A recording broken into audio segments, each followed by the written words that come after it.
1857 की महान क्रांति से भी पहले देश के विभिन्न स्थलों पर कई छोटी बड़ी क्रांतिकारी घटनाएं हुई थी, जिसने ब्रिटिश ईसाइयों की सत्ता की नींव हिला दी थी। इस दौरान कई महानायक हुए जिन्होंने भारत की स्वाधीनता के लिए अपने प्राणों की आहुति दी और अंतिम श्वास तक राष्ट्र की रक्षा के लिए संघर्ष किया। मातृभूमि के लिए बलिदान होने वाले नायकों में वनवासी क्रांतिकारी भी बड़ी संख्या में थे, लेकिन इतिहास ने उन्हें भुला दिया। जनजाति योद्धा की इस वीडियो सीरीज में हम आपको बता रहे हैं उन्हीं योद्धाओं और वीरांगनाओं की कहानी। आज इस दूसरे एपिसोड में कहानी जबरा, पहाड़िया, तिलका मांझी की।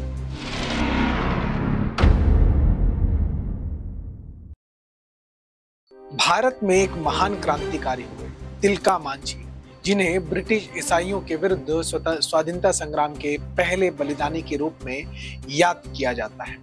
मां भारती के वीर सपूत तिलका मांझी भारत में ब्रिटिश ईसाइयों की सत्ता को चुनौती देने वाले पहाड़िया समुदाय के जनजाति वीर थे। बिहार की भूमि पर पैदा हुए तिलका मांझी का जन्म 11 फरवरी 1750 को हुआ था। उनके जन्म के समय उनका नाम रखा गया था जबरा पहाड़िया।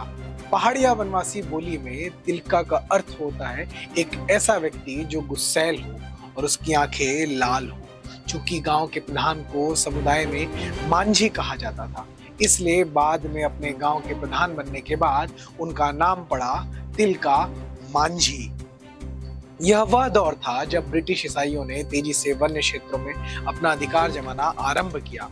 इसके बाद 1750 में जंगल महल और फिर वर्ष 1765 तक ब्रिटिश ईसाइयों ने संथाल परगना और छोटा नागपुर समेत वनवासियों के वृहद क्षेत्र पर कब्जा कर लिया। अंग्रेज ईसाई स्थानीय जनजाति ग्रामीणों से भारी मात्रा में कर वसूलने लगे, उन पर टैक्स लगाने लगे। तिलका मांझी का पूरा बचपन इन्हीं गतिविधियों और घटनाओं को देखते हुए बीता, लेकिन उन्होंने वर्ष 1870 के दशक के आते 1770 के दशक के आते तक ब्रिटिश ईसाइयों से लोहा लेने के लिए पूरी तैयारी कर ली। तिलका मांझी ने स्थानीय निवासियों को एकत्रित कर अंग्रेजों के द्वारा किए जा रहे शोषण के बारे में जागरूक करना शुरू किया। उनके ही आह्वान पर न सिर्फ जनजातीय समाज बल्कि संपूर्ण समाज उनके साथ खड़ा था। वर्ष 1770 में बंगाल में भीषण अकाल पड़ा, जिसका प्रभाव जनजाति बाहुल्य क्षेत्र संथाल परगना पर भी पड़ा।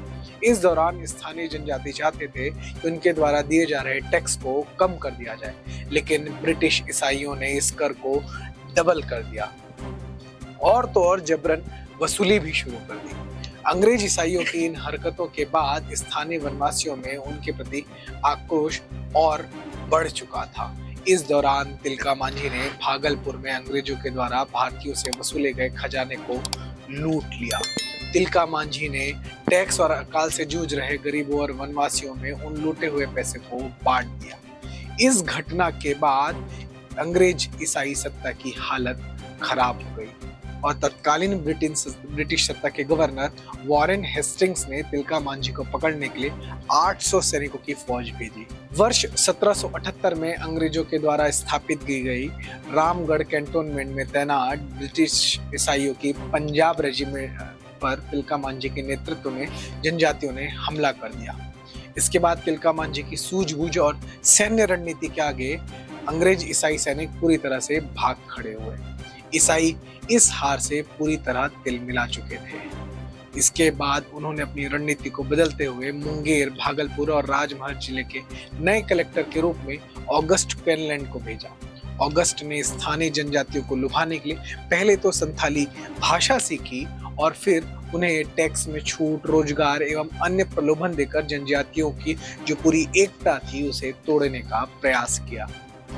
हालांकि तिलका मांझी है वो भी ब्रिटिश ईसाइयों की इस चाल को समझ चुके थे और उन्होंने अभी जनजाति समाज के भीतर एक बड़ा वर्ग ऐसा तैयार कर लिया था जो उनके इसलिए समर्थन देने को अभी भी तैयार था। तिलका मांझी ने सभी जनजाति समुदाय को एकजुट करने के लिए साल के पत्ते पर संदेश लिखकर अन्य समुदायों के प्रमुखों को भी पत्र भेजा। इसके बाद विभिन्न जनजाति समुदाय के लोग अपने देश की रक्षा के लिए आगे आए और तिलका मांझी को व्यापक रूप से समर्थन मिलना शुरू हुआ। इसके बाद तिलका मांझी ने वर्ष 1784 में वनवासी क्रांतिकारियों का नेतृत्व करते हुए ब्रिटिश ईसाइयों के भागलपुर मुख्यालय पर बड़ा हमला किया। इस हमले में तिलका मांझी ने ब्रिटिश ईसाई सत्ता के निर्देश पर जनजातियों को प्रताड़ित करने वाले कलेक्टर क्वेनलैंड को तीर से मारकर उसे मौत के घाट उतार दिया। कलेक्टर की मौत ब्रिटिश ईसाई सत्ता के लिए एक ऐसा झटका थी जिससे वो पूरी तरह से तिलमिला चुके थे। इसके बाद अंग्रेज ईसाई सरकार ने लेफ्टिनेंट जनरल स्तर के एक ब्रिटिश अधिकारी को तिलका मांझी को पकड़ने के लिए भेजा। स्थानीय ग्रामीणों में से ही किसी ने तिलका मांझी के बारे में ब्रिटिश ईसाइयों को जानकारी दे दी, जिसके बाद अंग्रेजों ने आधी रात में तिलका मांझी और उनके साथियों पर हमला कर दिया। इस हमले में तिलका मांझी बच गए, लेकिन उनके कई साथी बलिदान हो गए। इसके बाद तिलका मांझी अपने गृह जिले सुल्तानगंज के अंदरूनी वन्य क्षेत्रों में जाकर रहने लगे। यहाँ से उन्होंने ब्रिटिश ईसाई सत्ता के विरुद्ध गुरिल्ला वॉर शुरू किया, लेकिन अंततः 12 जनवरी 1785 के दिन तिलका मांझी को अंग्रेजों ने पकड़ लिया और इसके ठीक एक दिन के बाद 13 जनवरी 1785 को 35 वर्षीय वीर तिलका मांझी को ब्रिटिश ईसाइयों ने फांसी दे दी। लेकिन इस जबरा पहाड़िया की जो हिम्मत थी, जो उनका साहस था, जो उनका बलिदान था, वो व्यर्थ नहीं गया। इन्होंने जनजाति समाज के बीच क्रांति का ऐसा अलख जगाया जो लगातार निरंतर चलता रहा और जिसके कारण आने वाले समय में निरंतर जनजाति समाज के बीच से ऐसी क्रांतियां, ऐसे विरोध और इस तरह से साहस हमें लगातार देखने को मिलता रहा।